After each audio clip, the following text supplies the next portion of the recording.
This is a Sargo 31. Now these are built in Finland, and typical of Finnish boats, it's absolutely super practical, serious offshore boat, and really all-weather capable. And I'll take you on board and describe exactly what I mean with regard to that. But these are what they call a walk-around boat. So we've got access here onto the bathing platform, but you'll see that the decks are at the same level pretty much all the way around the entire boat, and it makes it really easy to manage, even if you're short-handed.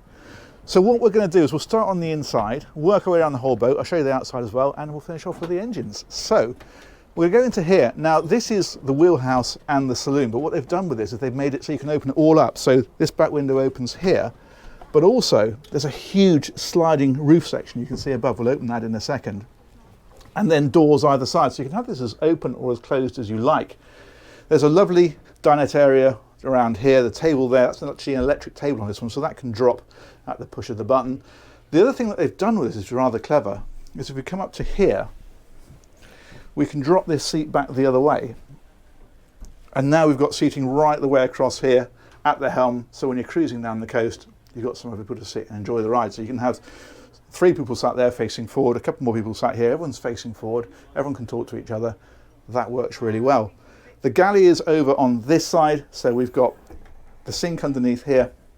This looks like an electric hob, but it's actually diesel fired, so that runs from the diesel tank that powers the boat. There's also a combination microwave in here, and then you've got, of course, storage tucked away in places like this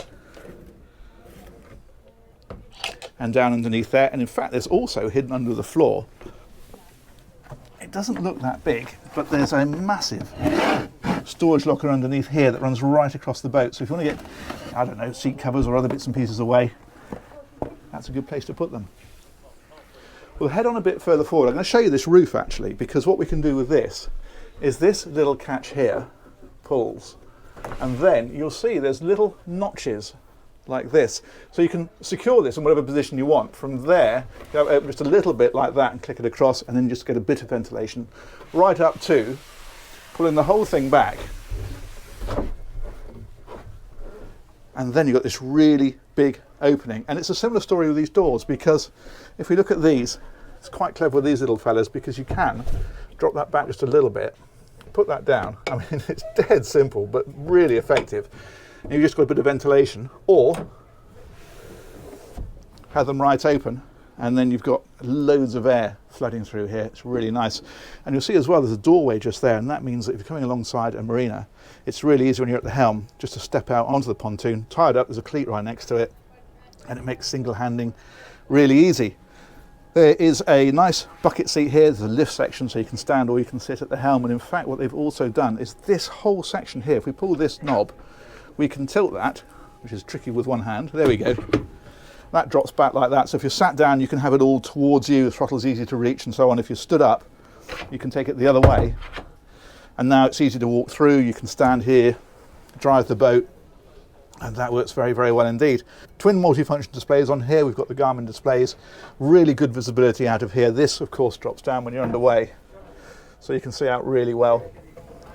But it just makes, this is what I mean about being an all-seasons boat, it just makes this so open with all this like this, or you can close it up and go boating in the winter. Now if we head on a bit further forward, there's a bit more storage in underneath here. And if we drop down again, this is quite clever, because what you've got down here is you've got a bit of storage over on this side. There's a hanging locker in there and shelving just there. And then the day heads is in here. So obviously toilet, there's a shower, and that pulls out from here, and you can see there's a thing for it to drop onto there, so you can stand there and have a shower if you want to. However, what you have then is the forward cabin through here. So this has got V-berths in, as you can see, but there is an infill, and you can make that into a big double bed if you want to. So if you prefer to have that as a double, you can. If you want singles, you've got kids in there, for example, then you can do that. But what's neat is that if we come back from here, you can leave that door open if you want to, and then this closes off at this end. So that drops down, this one here comes across, so that comes right across there, and it means that all that becomes effectively like an ensuite cabin. I think that's really good. Now that's not the only accommodation on the boat, because if we come around here and head back, You might be thinking, well, where else could you sleep? Well, actually, you can sleep on this because that table will drop down and that makes into a double bed if you want to. But if we lift this one and then open here, look at this. We can nip down here and we'll find another cabin. Double bed right way across. There's loads of headroom at this end, so you don't feel at all claustrophobic. There's a window into here that opens so you can get plenty of ventilation into here. That's actually a really nice cabin tucked away underneath there. So it should sleep 4 without having to convert anything. You've got permanent beds. I think that's brilliant. That one there is just access to some of the systems. And you've got low level lighting in here as well. It's a great little cabin. That over there, incidentally, is the infill for the forward cabin, so you can make that into the double. Let's come back out of here. I'm going to show you around the decks because this, I think, is the key point of this boat, really. So we'll pop back out and put my shoes back on. And what we can do here, this is what I mean about being a walk around, because we can just stroll around the whole boat. We've got these really high bulwarks here, so you feel very protected.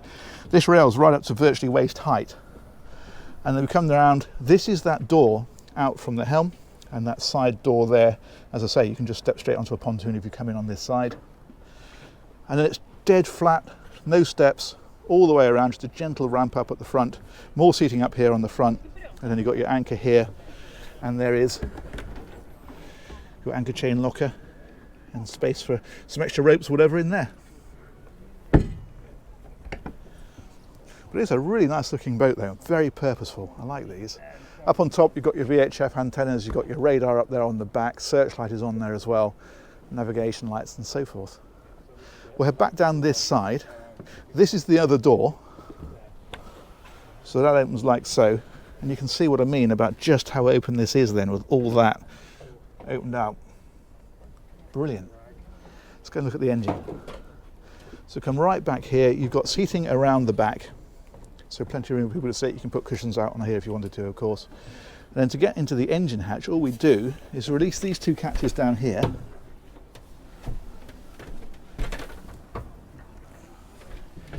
And then up she comes.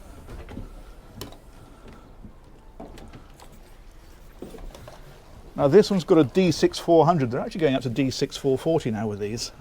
This particular engine, you're looking at top speed probably mid-30s, cruising therefore high 20s, and your range, you're probably looking at about 250 miles at fast planing speeds. If you have the D6440, I think it's pushing the speed up towards 40 knots. So they're a really fast boat and a very capable boat as well. And you can see with this single engine, you can get right around it very easily. This, incidentally, is the table. So that can just slot out. You can put a table out here so you can dine out here. It's a very well thought out boat. Fantastic. There we go. Let's drop that one back down. Those, incidentally, are the legs for that table. So that table pulls out, you take those legs out of there.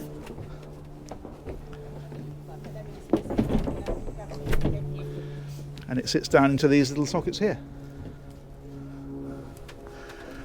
So that's about it really. Sargo 31, they call this an all-season boat, and I think that's a really good description because this is a terrific boat if you just want to go out any time of the year and have a great time on the water. Huge thanks to Marco Marine, they've organised this tour for me. I'll put a link to those guys in the description. And as ever, huge thanks to you guys for watching. We'll catch you on another one of these very soon. Take care, bye-bye.